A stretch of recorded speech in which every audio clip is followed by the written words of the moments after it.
भोले की झाल। भोले की झाल।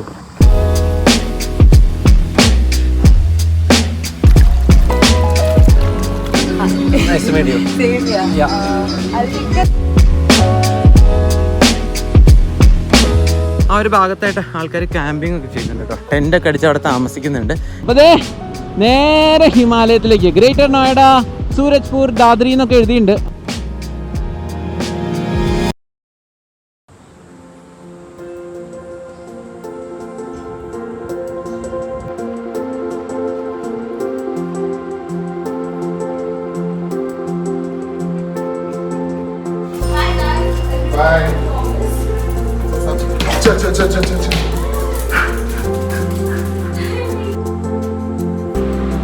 Bye. Yes. Bye. Have fun on the road. Thank you so much Chill. for hosting me.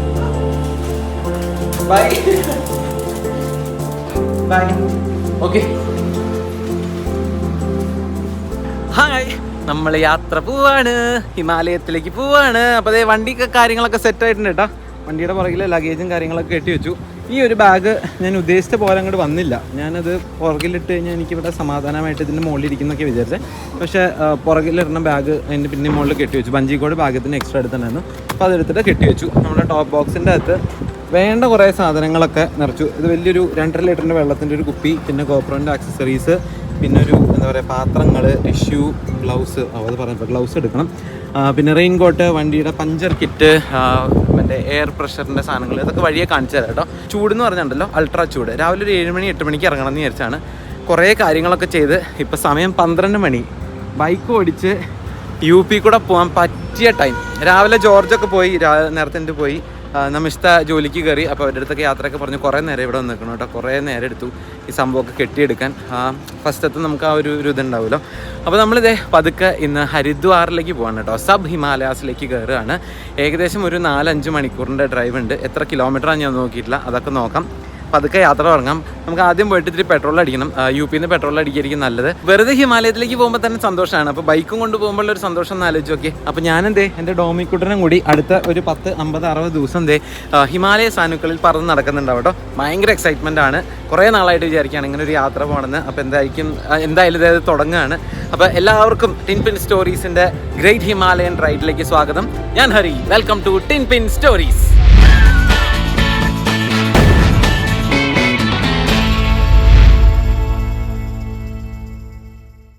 അപ്പോൾ നമ്മുടെ സംഭവങ്ങളൊക്കെ സെറ്റായിട്ടുണ്ട്. പെട്രോൾ പമ്പിലേക്ക് മാപ്പ് ഇട്ടിട്ടുണ്ട്. ഇവിടുന്ന് ഒരു 12 മിനിറ്റ് കാണിക്കണം. 6 കിലോമീറ്റർ. പെട്രോൾ ഒട്ടുമില്ല. ഞാൻ ഇന്ന് വരുമ്പോൾ 500 രൂപയ്ക്ക് അടിച്ചാണ്. പിന്നെ ഇവിടെയൊക്കെ ചെറിയ ഓട്ടങ്ങളുണ്ടായിരുന്നു. അതും ഇതൊക്കെ മേടിക്കാൻ പോകാനൊക്കെ ആയിട്ട്. ഇതാണ് ഇവരുടെ അപ്പാർട്ട്മെൻറ്റ് കോംപ്ലക്സ് കേട്ടോ. നിറച്ചുണ്ട്. ഇവരുടെ ഫ്ലാറ്റ് ഇരിക്കുന്നത് 24ാമത്തെ ടവറിലാണ്. അപ്പോൾ എന്തോരം ടവറുകൾ ഉണ്ടെന്ന് ആലോചിച്ച് നോക്കി. ഓരോന്നിലും 24 നിലയോ അങ്ങനെ എന്തോ ആണ്. ഇന്ന് നമ്മൾ മാക്സിമം UP കൂടെ തന്നെ ആയിരിക്കും ട്രാവൽ ചെയ്യുന്നത്. കുറേ ദൂരം നമ്മൾ UP കൂടെയാണ്. എന്നിട്ട് ഉത്തരാഖണ്ഡിലേക്ക് പതുക്കെ കിടക്കുകയാണ്.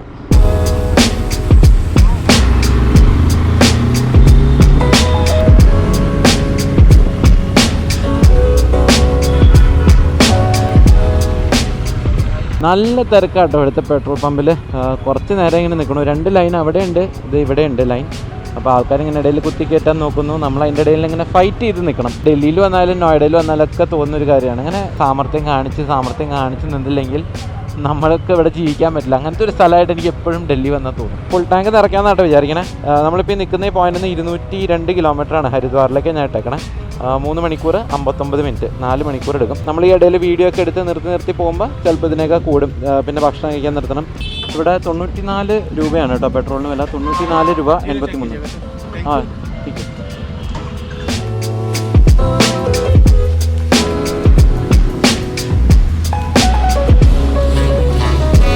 പെട്രോളൊക്കെ അടിച്ച് വണ്ടി ഇതേ മുന്നോട്ട് പോകുന്നു. നമ്മൾ ഗാസിയാബാദ് മീററ്റൊക്കെ വഴിയാണ് പോകുന്നതെന്ന് തോന്നുന്നു കേട്ടോ. അതായത് ഈ പറഞ്ഞ ടൗണുകളൊക്കെ പ്രോപ്പറായിട്ട് ടച്ച് ചെയ്യുമെന്നറിയില്ല. ചിലപ്പോൾ ബൈപ്പാസ് വഴിയൊക്കെ ആയിരിക്കും പോകുന്നത്. നേരത്തെ പറഞ്ഞ പോലെ 200 കിലോമീറ്റർ ഉണ്ട്. നല്ല ചൂട്, നല്ല വെയിൽ. അതിൻ്റെ ഇടയിൽ UPയിലെ ട്രാഫിക്. ഇവിടുത്തെ ഡ്രൈവിംഗ് കൾച്ചറും ഡ്രൈവിംഗ് ഹാബിറ്റ്സൊക്കെ ഭയങ്കര രസമാണ്. പോണ വഴിക്ക് പറ്റാവുന്നതൊക്കെ ഞാൻ കാണിച്ചു തരാം കേട്ടോ. അപ്പോൾ ദേ നേരെ ഹിമാലയത്തിലേക്ക് ഗ്രേറ്റർ നോയിഡ, സൂരജ്പൂർ, ദാദ്രി എന്നൊക്കെ എഴുതിയിട്ടുണ്ട്. അപ്പോൾ ഈ വഴി പോയി നമുക്ക് ഇവിടുന്ന് ഒരു ലെഫ്റ്റൊക്കെ എടുത്തിട്ടാണ് പോകേണ്ടത്. എനിക്ക് കറക്റ്റ് വഴി അറിയില്ല. മാപ്പ് ഇട്ടിട്ടാണ് പോകുന്നത്.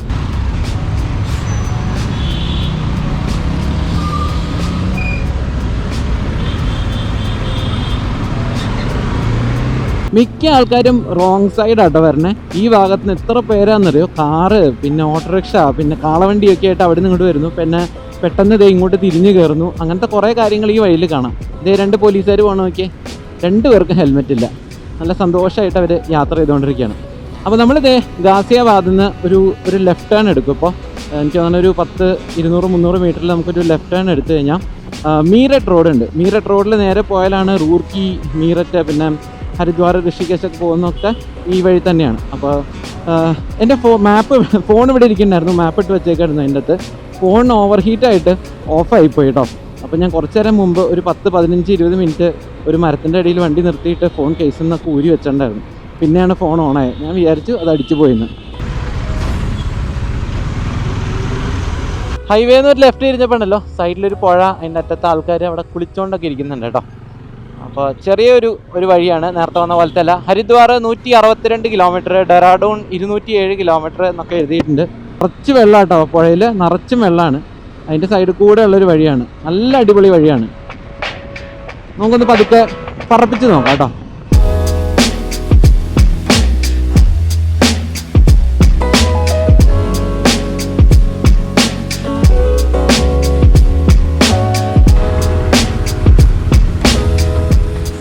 ഈ കാണുന്നത് അപ്പർ ഗംഗ കനാലാണ് കേട്ടോ. അപ്പോൾ ഋഷികേശ്, ഹരിദ്വാർ ആ ഭാഗത്ത് നിന്ന് ഇവിടുന്ന് ഡൈവേർട്ട് ചെയ്ത് കനാലായിട്ട് UP കൂടെ ഒഴുകാണ്. ഇറിഗേഷനും അങ്ങനത്തെ വെള്ളത്തിൻ്റെ ആവശ്യത്തിനൊക്കെ ആയിട്ടായിരിക്കണം എന്ന് വിചാരിക്കുന്നു. ഞാനൊന്ന് സൈഡാക്കിയതാണ്. കുറേ നേരമായിട്ടോ ഈ വഴി ഇങ്ങനെ വരുന്നു. അപ്പോൾ അതേ നമ്മുടെ ഡോമി താഴെയാണ്, ഞാൻ എൻ്റെ മുകളിൽ കയറി നിൽക്കുക, അത് കാണാൻ വേണ്ടി കയറിയതാണ് കേട്ടോ. കുറേ നേരം ഇങ്ങനെ കാണുന്നു. അങ്ങനെ കലങ്ങിയ വെള്ളമാണ്, പക്ഷെ അത് അവിടെ ഇവിടെയൊക്കെ ആയിട്ട് കുട്ടികളൊക്കെ കുളിക്കുന്നതൊക്കെ കാണുന്നുണ്ട് കേട്ടോ. നല്ല രസമാണ്, ശരിക്കും കണ്ടാൽ ചാടാൻ തോന്നുന്നു. നല്ല ഒഴുക്കുണ്ട്. ആ ഭാഗത്തൊക്കെ ഞാൻ അനങ്ങാണ്ട് കിടക്കുന്നുണ്ടെങ്കിൽ ഇവിടെ ഇത് കണ്ടാൽ മനസ്സിലാവുന്നുണ്ടോ. നല്ല അടിയൊഴുക്കുണ്ട്. അവിടെ ഒരു ബണ്ടുണ്ട്, ഇതുപോലെ കുറേ സ്ഥലത്തുണ്ട് കേട്ടോ ബണ്ട് പോലെ. അപ്പോൾ അതിങ്ങനെ കുത്തി ഒലിച്ച് വെള്ളം വരുന്നതൊക്കെ കാണാം. അപ്പം ഞാനൊന്ന് കുറച്ച് വെള്ളം കുടിക്കണം, പിന്നെ ഇതൊന്ന് കാണണം എന്നുള്ളൊരു ഐഡിയയിൽ സൈഡ് ഒതുക്കിയത്. അപ്പോൾ കറക്റ്റ് ഒതുക്കാമെന്ന് വിചാരിക്കായിരുന്നു. അപ്പോൾ അത് കണ്ടേ, നല്ല രസമല്ലേ. വെള്ളമൊക്കെ ഉണ്ടല്ലോ ഈ കേസിൻ്റെ അകത്ത് ഇരുന്നിട്ട് ചൂടായിട്ടോ ഭയങ്കരമായിട്ട്. കറുത്തതല്ലേ, അപ്പോൾ അകത്തൊന്നല്ല. എൻ്റെ അമ്മ ഇപ്പോൾ അത് പോയി കിട്ടിയാണ്. ഇത് ഞാൻ ഈ ട്രിപ്പിന് വേണ്ടി മാത്രം മേടിച്ചൊരു ബോട്ടിലാണ്. ഈ ക്യാനും കാര്യങ്ങളൊന്നും എനിക്ക് കൊണ്ടുപോകാൻ, അതിന് കുടിക്കാനൊക്കെ ബുദ്ധിമുട്ടല്ലേ എന്ന് വെച്ചിട്ട് മേടിച്ചതാണ്. 2.5 ലിറ്ററിൻ്റെ ഒരു ബോട്ടിൽ. അപ്പോൾ വെള്ളമൊക്കെ കുടിച്ചു, ഒന്നൊരു സമാധാനം കിട്ടി. അപ്പോൾ അതൊക്കെ കണ്ടിന്യൂ ചെയ്യാം. കുറച്ച് ബോറിംഗ് ആട്ടോ, കുറേ ദൂരം ഇങ്ങനെ ഒരേ സ്ട്രെച്ച് ആകുമ്പോൾ. കാരണം ഇത് തന്നെ പിന്നെ ഇങ്ങനെ പോയിക്കൊണ്ടിരിക്കുകയാണ്. അവിടെ ഒരു ബോർഡ് കാണിക്കുന്നുണ്ട്. ആ ബോർഡിൽ ഹരിദ്വാർ 142, പിന്നെ ലെഫ്റ്റിലേക്ക് പോയ ആ ഭാഗത്ത് ഭാഗ്പത്ത് എന്ന് പറഞ്ഞിട്ട് എന്തോ ഒരു സ്ഥലം കാണുന്നുണ്ട്. 36 കിലോമീറ്റർ. വാ, നമുക്ക് സമയം കളയണ്ട്, മുന്നോട്ട് നീങ്ങാം.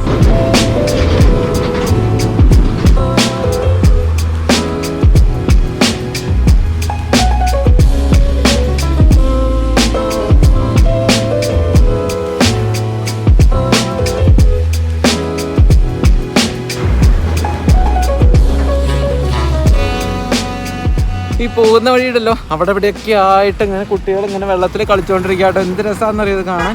അങ്ങനെ ശരിക്കും ഗ്രാമങ്ങളാണ്, ചെറിയ ചെറിയ വീടുകളൊക്കെ ആയിട്ട്. പിന്നെ ഇവരിതിങ്ങനെ ചാണകമൊക്കെ ഉണക്കാൻ വെച്ചിട്ടുണ്ട്. അപ്പോൾ അതുപോലെ അതെ എല്ലാവരും കുറേ സ്ഥലത്തായി. ഞാനിങ്ങനെ നിർത്തണം ഭയങ്കര പാടാണ്. ഇത് നിർത്തി ഇതിൻ്റെ അകത്ത് ക്യാമറ എടുത്ത് പിന്നെ ഷൂട്ട് ചെയ്യാനൊക്കെ. ഹായ്, എന്ത് രസമായിട്ടാ ചാടുന്നൊക്കെ. ഹലോ,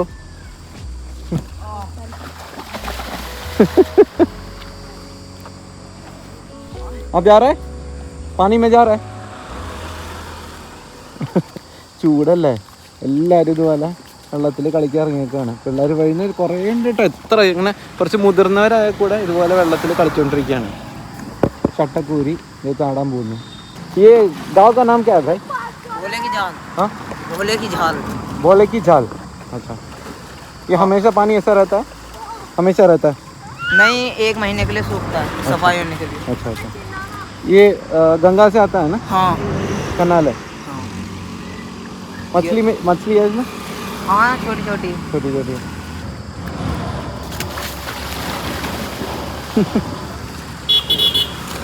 അപ്പം അയ്യ നല്ലോണം സംസാരിക്കണ്ടായിരുന്നു കേട്ടോ. അപ്പം ഞാൻ പറയായിരുന്നു ഇവിടെ നല്ല ആളുണ്ട് ഇത്ര. ഇവിടെ 10 അടിയുണ്ട്.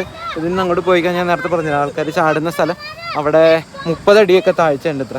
പിന്നെ എപ്പോഴും കൊല്ലത്തിലൊരിക്കൽ മാത്രം വറ്റിപ്പോകും ഇത്ര. ഇതിപ്പോൾ എന്തായാലും ഗംഗയിൽ നിന്ന് വരുന്നതല്ല, അപ്പോൾ കനാല് പോലെ ബണ്ടും കാര്യങ്ങളൊക്കെ ആയിട്ടായിരിക്കും. അപ്പോൾ എന്തായാലും പിള്ളേർ ഇതേ അടിച്ച് വിളിച്ച് എൻജോയ് ചെയ്തുകൊണ്ടിരിക്കുകയാണ് ഇവിടെ. ठीक है भाई, अच्छा मिल बाय. കുത്ത വീണാത്ത കുത്ത വീണാത്ത ഒരു പട്ടിക്കുട്ടി എൻ്റെ അടുത്ത് കിടക്കുന്നുണ്ട് കേട്ടോ വെള്ളത്തിൽ ചൂട് കാരണം. ടീക്കേ ബൈ.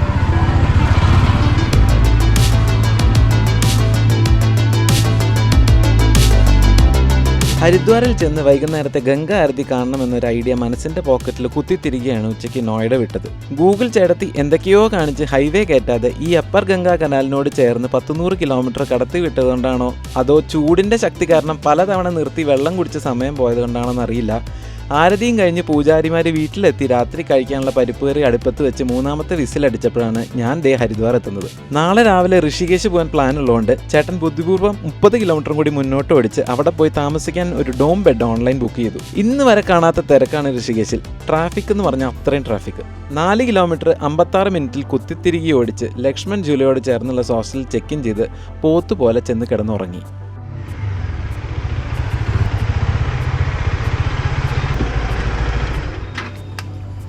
ഇന്നലെ സൂപ്പർ ടയർഡായിട്ടാണ് കേട്ടോ ഈ ഹോസ്റ്റലിൽ വന്ന് കിടന്നത്. രാത്രി വന്ന് കയറി ഒന്ന് കുളിച്ചു കിടന്നത് എനിക്ക് ഓർമ്മയുള്ളൂ. പിന്നെ ഇന്ന് രാവിലെയാണ് തല പോകുന്നത്. ഞാനും ടയർഡായി, നമ്മുടെ ഡോമിക്കുട്ടനും ടയർഡായിട്ടോ. ഇന്ന് രാവിലെ ഇവിടെ ഇന്നത്തേക്ക് റൂം എക്സ്റ്റെൻഡ് ചെയ്യാൻ ഇവിടെ അവൈലബിൾ അല്ല. അപ്പോൾ ഞാനും ഈ റൂമിൽ കണ്ട വേറൊരു പയ്യനുണ്ട്, ലുധിയാനയിലത്തെ ഒരു പയ്യൻ, ജതിൻ എന്നാണ് പേര്. അപ്പോൾ ഞാനും ജതിനും കൂടിയിട്ട് കുറച്ച് സമയം ഇങ്ങനെ രാവിലെ ചുറ്റിത്തിരിഞ്ഞ് നടന്ന് ഒരു റൂം കണ്ടുപിടിച്ചിട്ടുണ്ട്. കാരണം ആൾക്കും എനിക്കും ഇന്ന് സ്റ്റേ ചെയ്യാൻ ഇവിടെ റൂമില്ല. ഇവിടെ മറ്റേ കേദാർനാഥ് യാത്ര നടക്കുന്നതുകൊണ്ട് ഋഷികേശിൽ നല്ല തിരക്കാണ്. പോരാത്തതിന് കേദാർനാഥ് കുറച്ച് ദിവസത്തേക്ക് അടച്ചു എന്നത് പറഞ്ഞു കേട്ടു. അപ്പോൾ അതുകൊണ്ട് അവിടെയുള്ള ടൂറിസ്റ്റൊക്കെ ഇവിടെ വന്ന് കാഴ്ചകളൊക്കെ കണ്ടു പോകട്ടോ, പിൽഗ്രിമേജ് പോകുന്ന ആൾക്കാർക്ക്.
हाँ ऐसे वशिष्ठ गुफा हाँ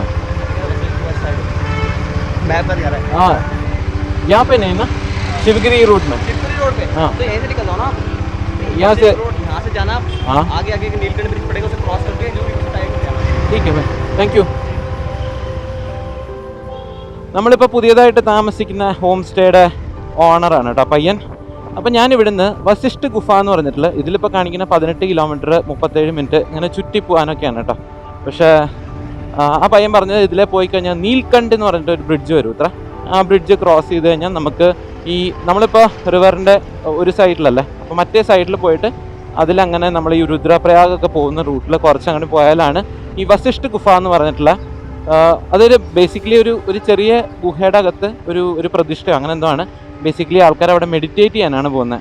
അതിൻ്റെ അകത്ത് പോയി ഇരുന്ന് കഴിഞ്ഞ് കഴിഞ്ഞാൽ നമ്മുടെ എന്താ പറയുക വയറ്റിലത്തെ സൗണ്ട് വരെ കേൾക്കാം. അത്രയും നമ്മുടെ വയറ്റിൽ കുടൽ ബോൾ മൂവ്മെൻറ്റ്സ് വരെ കേൾക്കാൻ പറ്റുന്നതാണ് പറഞ്ഞത്. അത്രയും സൈലൻസ് ആണ് അതിൻ്റെ ഉള്ളിൽ നിന്നാണ് പറയണത്. അപ്പോൾ വസിഷ്ഠ് ഗുഫ ഒന്ന് കാണാൻ വേണ്ടിയിട്ട് പോവാണ്. നല്ല തിരക്കാട്ടോ ഋഷികേശിൽ പണ്ടൊക്കെ വരുമ്പോൾ ഒരു കാം വൈബായിരുന്നു. ഇപ്പോൾ വരുന്ന മുഴുവൻ ഒരു പാർട്ടിയൊക്കെ ആയിട്ട് ആൾക്കാർ വരുന്ന ഒരു ഫീലിംഗ് ആണ്. ഇതേ നമ്മുടെ ഗംഗാമയ ഇവിടെ സൈഡിൽ നല്ല അടിപൊളിയായിട്ട് ഒഴുകുന്നുണ്ട്. നീല വെള്ളമല്ല കേട്ടോ, കുറച്ച് ഇങ്ങനെ കലങ്ങിയ വെള്ളമാണ് ഈ പ്രാവശ്യം വന്നപ്പോൾ. സാധാരണ വരുമ്പോൾ ഒക്കെ ഇങ്ങനെ നീല കളറാണ്. ഈ ഭാഗത്താണ് നമ്മുടെ ലക്ഷ്മൺ ജൂല വരുന്നത് കേട്ടോ. അപ്പോൾ ലക്ഷ്മൺ ജൂലയുടെ ഇവിടെ വേറൊരു പുതിയ ബ്രിഡ്ജ് കൺസ്ട്രക്ട് ചെയ്യുന്നുണ്ട്. ലക്ഷ്മൺ ജൂല ഇപ്പോൾ ടെമ്പററി അല്ല, ഫുള്ളായിട്ട് ക്ലോസ് ചെയ്തേക്കാണ്. അങ്ങോട്ട് എൻട്രി ഇല്ല. അവിടെ പുതിയൊരു ബ്രിഡ്ജ് വരുന്നുണ്ട്. എന്തോ ലേറ്റസ്റ്റ് ടെക്നോളജിയിൽ ഒരു ബ്രിഡ്ജ് വരുന്നതാണ് ഇവിടെ ആൾക്കാർ പറയണത്. എന്ത് ടെക്നോളജി ആണെന്ന് അവർ പറഞ്ഞില്ല, പക്ഷെ ചോദിച്ചിട്ടും പറഞ്ഞിട്ടില്ല. അവർക്കറിയില്ല, എന്താ അതിൻ്റെ ഡിസൈനൊക്കെ തീരുമാനമാവുന്നേ ഉള്ളൂ. ഇത്ര ബേസിക്കലി ഒരു ഗ്ലാസ് ബ്രിഡ്ജാണ് അവർ ഉദ്ദേശിക്കണേ. ഇപ്പോൾ ഉള്ള ബ്രിഡ്ജിലേക്ക് വണ്ടി കയറ്റില്ല, വണ്ടി എന്നല്ല ഇപ്പം നടക്കാൻ പോലും പറ്റില്ലാത്ത അവസ്ഥയിലാണ്. അപ്പോൾ ഇതും ഗംഗയുടെ പാരലായിട്ട് പോകുന്ന ഒരു വഴിയാണ്. പക്ഷേ ഞാൻ ഈ വഴിയിൽ കുറച്ച് നടന്നിട്ടേ ഉള്ളൂ, അങ്ങനെ വണ്ടിയിലോ കാറിലോ ഒന്നും അങ്ങനെ പോയിട്ടില്ല. സാമർത്ഥ്യം കാണിച്ചില്ലെങ്കിൽ ഉണ്ടല്ലോ ഭാഗത്തൊന്നും ജീവിക്കാൻ പറ്റില്ല. അതേ റാഫ്റ്റിങ്ങിനുള്ള റാഫ്റ്റുകളൊക്കെ അവർ ഇതിൻ്റെ മുകളിലേക്ക് കയറ്റം കൊണ്ടുപോകും, ജീപ്പിൻ്റെ മുകളിൽ കയറ്റം കൊണ്ടുപോകണതാണ്. ഇപ്രാവശ്യം ഞാൻ എന്തായാലും റാഫ്റ്റിങ് ചെയ്യുന്നില്ല. എപ്പോൾ വരുമ്പോഴും ഋഷികേശിലൊരു റാഫ്റ്റിങ് നിർബന്ധമായിരുന്നു. ഋഷികേശിൻ്റെ ഒരു മാജിക് എന്താണെന്നറിയോ? ഋഷികേശിൽ വന്നു കഴിഞ്ഞാൽ ഇവിടുന്ന് പോകാൻ തോന്നില്ല. ഞാൻ ഇന്നലെ ഇങ്ങോട്ട് വരുമ്പോൾ ഒരു ദിവസം ഇവിടെ സ്പെൻഡ് ചെയ്ത് ഇവിടുന്ന് ഇറങ്ങണമെന്നായിരുന്നു. സമയം ചെല്ലുന്നവരുണ്ടല്ലോ ഇവിടുന്ന് പോകാൻ തോന്നില്ല. അതിങ്ങനെ കാഴ്ചകളൊക്കെ ഉണ്ട്, ആർക്കെ പോകാൻ അടിപൊളി. നമ്മുടെ പോലീസ് ചേട്ടന്മാർ വഴിയിൽ നിൽക്കുന്നുണ്ട് കേട്ടോ. ഇല്ല, ഞാൻ വിചാരിച്ചു കൈ കാണിക്കുന്നു. കൈ കാണിച്ചാലും കുഴപ്പമൊന്നുമില്ല, ജസ്റ്റ് പറഞ്ഞു എന്നേ ഉള്ളൂ. അവർക്ക് എന്തെങ്കിലുമൊക്കെ പോരെ. ഇപ്പോൾ KL രജിസ്ട്രേഷൻ കണ്ടു കഴിഞ്ഞാൽ ചിലപ്പോൾ അതിന് വേണ്ടി പിടിച്ചു നിർത്താം. സൈഡിലുള്ള ബൈക്ക് ചേട്ടനെ ഞാനൊന്ന് അറിയാതെ ഓവർടേക്ക് ചെയ്ത് പോയതാണ്. ചേട്ടൻ്റെ ഈഗോനെ അതൊന്ന് ഹേർട്ട് ചെയ്തു. ചേട്ടൻ അപ്പോൾ തന്നെ ഓവർടേക്ക് ചെയ്ത് ഇപ്പുറത്ത് വന്നിട്ടുണ്ട്. അയ്യോ, ആ കാണുന്നതായിരിക്കണം കേട്ടോ. അവിടെ ഒരു ബ്രിഡ്ജ് കാണുന്നുണ്ട്, അതായിരിക്കണം ആ പയ്യൻ നേരത്തെ പറഞ്ഞ നീൽകണ്ഠ് ബ്രിഡ്ജ്. അപ്പോൾ നമുക്ക് കുറേ ദൂരം സേവ് ചെയ്തു. അല്ലെങ്കിൽ ഇവിടുന്ന് അവിടെ പോയി രാംചൂലയുടെയോ അല്ലെങ്കിൽ അപ്പുറത്ത് വേറൊരു ബ്രിഡ്ജും കൂടി ഉണ്ട്, അതിൻ്റെ പേര് എനിക്ക് ഓർമ്മയില്ല. ഭയങ്കര പഠിക്കും, എൻ്റെ പുറകെ പിടിച്ച് പോയിട്ടാണ്, ഒരാവശ്യമില്ല. അപ്പോൾ ബേസിക്കലി ആ ബ്രിഡ്ജിൽ കൂടെ പോയി കഴിഞ്ഞാൽ നമുക്ക് കുറേ ടൈം സേവ് ചെയ്യാൻ പറ്റും, കുറേ ദൂരം സേവ് ചെയ്യാൻ പറ്റും.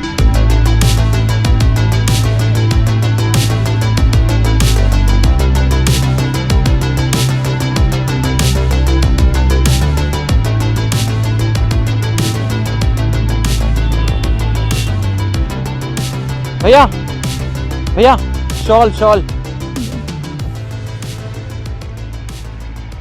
എൻ്റെ ദൈവമേ, അവിടെ നിന്ന് തിരക്ക് കണ്ടോ? ഇതൊക്കെ കേദാർനാഥ് കഴിഞ്ഞ് വരുന്ന ആൾക്കാരാണ് കേട്ടോ. ഈ റൂട്ടാണ് ഇതൊക്കെ പോവാ. ഭയങ്കര തിരക്കാണ് ഈ ഭാഗത്ത്. ഇത് കൂടാണ്ട് നമ്മളിങ്ങനെ വെറുതെ നിൽക്കുമ്പോൾ മുകളിൽ ഹെലികോപ്റ്ററുകൾ ഇങ്ങനെ കണ്ടിന്യൂസ് ആയിട്ട് പറന്നുകൊണ്ടിരിക്കുകയാണ്. കണ്ടിന്യൂസ് ആയിട്ട് റെസ്ക്യൂ ഓപ്പറേഷനോ അല്ലെങ്കിൽ ഹെലികോപ്റ്ററിൽ അങ്ങോട്ട് പോകാൻ പറ്റുമോ എന്ന് എനിക്കറിയില്ല. അപ്പോൾ അതും ഇതൊക്കെ ആയിട്ട് അതിൻ്റെ നല്ല തിരക്ക്, ആകാശത്ത് വരെ തിരക്കാണ്. അപ്പോൾ പിന്നെ റോട്ടിൽ തിരക്കില്ലാതിരിക്കില്ല. ഇവിടെ ഒരു RTO ചെക്ക് പോസ്റ്റ് എന്നൊക്കെ എഴുതിയിട്ടുണ്ട്. പോലീസുകാർ പിടിച്ച് കുടയണു എല്ലാവരും. റാഫ്റ്റ് ബോട്ട് കാണുമ്പോൾ ചെറുതായിട്ടൊരു കൊതിയൊക്കെ വരുന്നുണ്ട്. പക്ഷേ വെള്ളം കുറച്ചും കൂടി നീലയാണെങ്കിൽ ഇത്തിരിയും കൂടി ഇൻട്രസ്റ്റ് വന്നേനെ. വെള്ളത്തിന് ഇത്തിരി നീല കളർ കുറവുണ്ട്.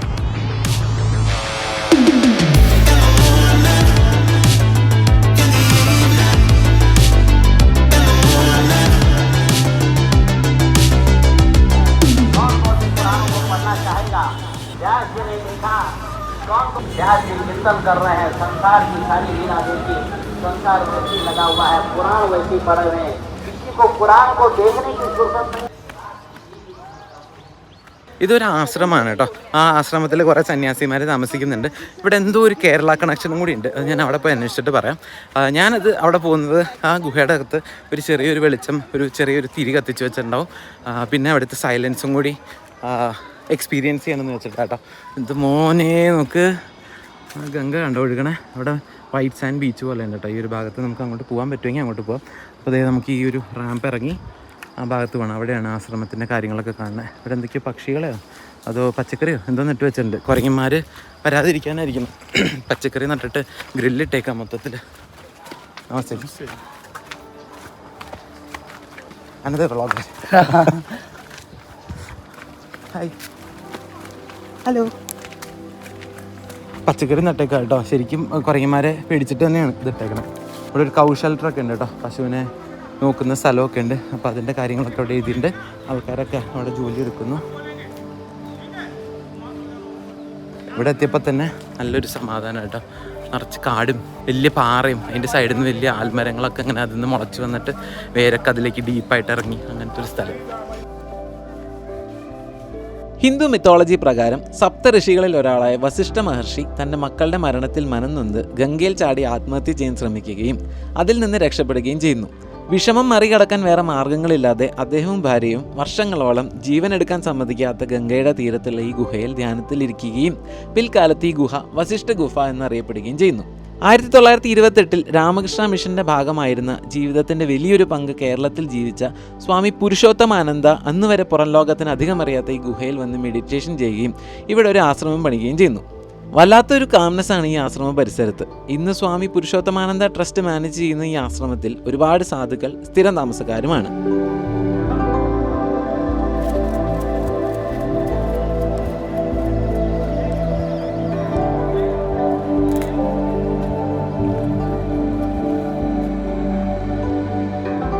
വസിഷ്ഠ ഗുഫയുടെ അകത്ത് ഫോട്ടോഗ്രാഫി വീഡിയോഗ്രാഫി അലൗഡ് അല്ല കേട്ടോ. ആണെങ്കിൽ തന്നെ അതിൻ്റെ അകത്ത് ഭയങ്കര ഇരുട്ടാണ്, ഒന്നും കിട്ടില്ല. എടുത്തു കഴിഞ്ഞാൽ ഫ്ലാഷ് ഇടാനൊന്നും കിട്ടില്ല. അപ്പോൾ ആകെ ഉള്ളത് ഒരു 3-4 തിരി കത്തിച്ച് വെച്ചിട്ടുണ്ട്, വിളക്ക് കത്തിച്ച് വെച്ചിട്ടുണ്ട്. അതിൻ്റെ വെളിച്ചത്തിൽ അവിടെ കുറച്ച് പൂക്കളും എന്തോ ഒരു ശിവലിംഗം പോലെ എന്തോ കാണാം. അതെന്ന് തോന്നുന്നുണ്ടോ, എന്തോ ഒരു കല്ലാണ് കാണുന്നത്. ഒരു പാസേജിൽ കൂടെ വേണം ഗുഹയുടെ അകത്ത് കയറി ചെല്ലാൻ. ആ പാസേജിൽ കൂടെ നടക്കുമ്പോൾ തന്നെ നല്ല തണുപ്പാണ്, ഒരു നനവും അതിൻ്റെ അകത്ത് ഒരു ശരിക്കും ഒരു തണുപ്പാണ്. ഇപ്പോൾ ഇവിടെയൊക്കെ ചൂടാണെങ്കിൽ അതിൻ്റെ അകത്ത് നല്ല തണുപ്പാണ്. അപ്പോൾ ഞാൻ അവിടെ പോയി കുറച്ച് നേരം ഇരുന്നു. എന്തോ മാറ്റ് പോലെ എന്തോ ഇട്ടിട്ടുണ്ട്. അപ്പോൾ മാറ്റിൽ പോയിരുന്നു ഒരു 2-3 മിനിറ്റ് ഞാൻ ഇവിടെ ഇരുന്നു. ഇരുന്നൊരു 10 സെക്കൻഡ് കഴിഞ്ഞപ്പോഴാണ് ഞാൻ അറിയണം എൻ്റെ ഇപ്പുറത്തൊരാൾ ഇരിക്കുന്നുണ്ട് തൊട്ട് സൈഡിൽ. പിന്നെ ആൾക്കാരുടെ കയ്യിൽ വാച്ച് ഉണ്ടല്ലോ, വാച്ചിൻ്റെ സൂചി ടിക്ക് ചെയ്യുന്ന സൗണ്ട് ഇങ്ങനെ കേൾക്കാം.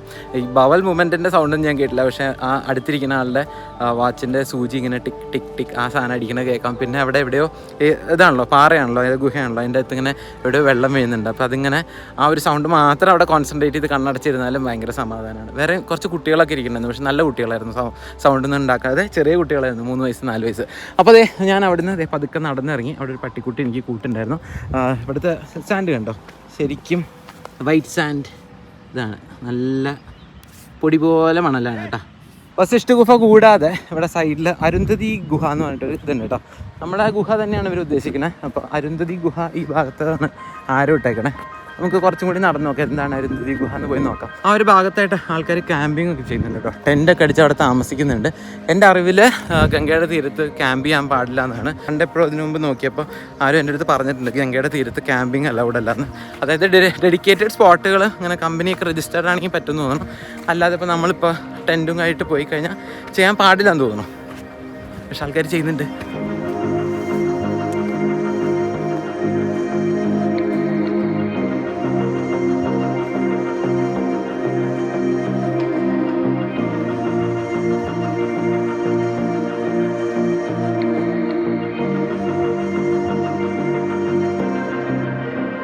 അരുന്ധതി ഗുഹയുടെ അവിടെ അങ്ങനെ എടുത്തു പറയാനായിട്ട് ഞാനൊന്നും കണ്ടില്ല കേട്ടോ.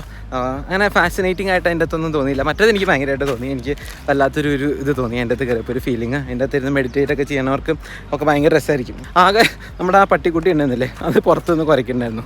അത് ആ ഒരു സൗണ്ട് മാത്രമേ ഉണ്ടായിരുന്നുള്ളൂ കേട്ടോ. ഞാൻ പതുക്കെ ഗംഗയുടെ തീരത്തേക്ക് നടക്കാം കേട്ടോ. വന്നിട്ട് ഗംഗേനെ തൊടാൻ പറ്റിയിട്ടില്ല. ഇന്ന് രാവിലെ ആ ഭാഗത്തൊക്കെ പോയിട്ടുണ്ടായിരുന്നു അവിടെ ഒരു ഘാട്ടിൽ, പക്ഷേ ഇറങ്ങിയില്ല. അവിടെ ആൾക്കാർ കുളിക്കുന്നൊക്കെ ഉണ്ടായിരുന്നു. അപ്പോൾ ഞാൻ അവരെ ബുദ്ധിമുട്ടിക്കണ്ടെന്ന് വിചാരിച്ച് അങ്ങോട്ട് ഇറങ്ങിയില്ല. എനിക്ക് ഗംഗ ഒരു വീക്ക്നെസ്സാണ്. ഗംഗ എന്നല്ല കേട്ടോ, വേറെ കുറേ നദികൾ ഇഷ്ടമാണ്, പക്ഷേ ഗംഗയോട് ഒരു പ്രത്യേക സ്നേഹമുണ്ട്.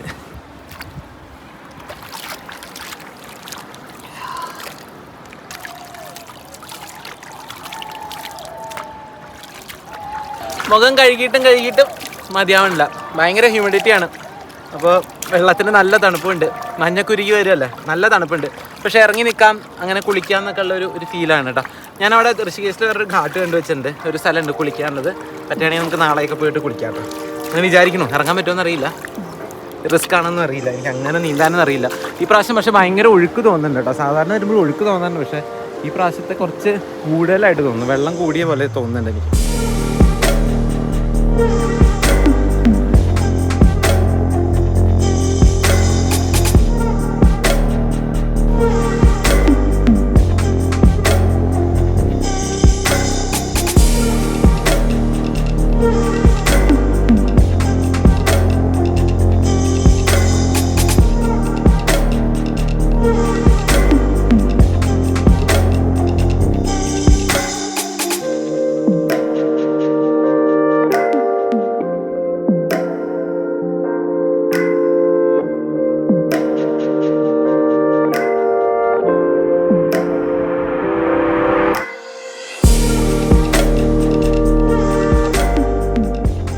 ഗംഗയുടെ വശ്യമായ സൗന്ദര്യവും ആസ്വദിച്ച് തീരത്തെ കല്ലും കക്കയും പറക്കി ഗോശാലയിലെ പശുവിനെയും കൊഞ്ചിച്ച് ഡോമിയും കൊണ്ട് ഞാൻ തിരിച്ചു പോവാണ്.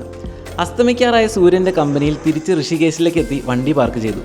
വഴിയിലെ കാഴ്ചകളും കണ്ട് ഋഷികേശിലെ ഒരു പോപ്പുലർ റെസ്റ്റോറൻ്റ് ആയിട്ടുള്ള ലിറ്റിൽ ബുദ്ധയിലേക്ക് നടക്കുകയാണ്. തിരക്കേടില്ലാത്ത ഫുഡ് സെർവ് ചെയ്യുന്ന ഇവിടെ ആളുകൾ വരുന്നത് ഭക്ഷണം കഴിക്കാൻ വേണ്ടി മാത്രമല്ല, ഈ കാണുന്ന വ്യൂവും കണ്ട് ഭക്ഷണം എക്സ്പീരിയൻസ് ചെയ്യാനാണ്. വൈകുന്നേരത്തെ ഈ വ്യൂ എന്താ രസമല്ലേ. ഒരു മൂലയ്ക്ക് ഞാനും കയറി വീഡിയോ ഫയൽസൊക്കെ ലാപ്ടോപ്പിലേക്ക് ട്രാൻസ്ഫർ ചെയ്യാനിരുന്നു. കൂടെ ഒരു ലെമണാനയും ഓർഡർ ചെയ്തു. ഋഷികേശിലെ ഏത് നല്ല റെസ്റ്റോറൻറ്റിൽ പോയാലും അവിടെ മെനുവിൽ ലെമണാന ഉണ്ടാവും. 35 മിനിറ്റ് എടുത്തു അവർക്ക് ഇവനെ ഉണ്ടാക്കാൻ. മിൻറ്റ് ലൈമിൽ തണുത്ത വെള്ളത്തിന് പകരം സ്ലഷി ഐസ് എന്ന വ്യത്യാസമേ ഉള്ളൂ. പക്ഷെ സംഭവം കൊള്ളാട്ടോ. ഈ നേരം കൊണ്ട് സാക്ഷി വന്നു. കക്ഷി UP-കാരിയാണ്, പക്ഷേ ഋഷികേശിൽ സെറ്റിൽഡാണ്. നാളത്തെ പരിപാടിയൊക്കെ ഡിസ്കസ് ചെയ്തിരിക്കുന്ന നേരം കൊണ്ട് സാക്ഷിയുടെ ഫ്രണ്ട്സ് വന്നു, അവരെയൊക്കെ പരിചയപ്പെട്ടു.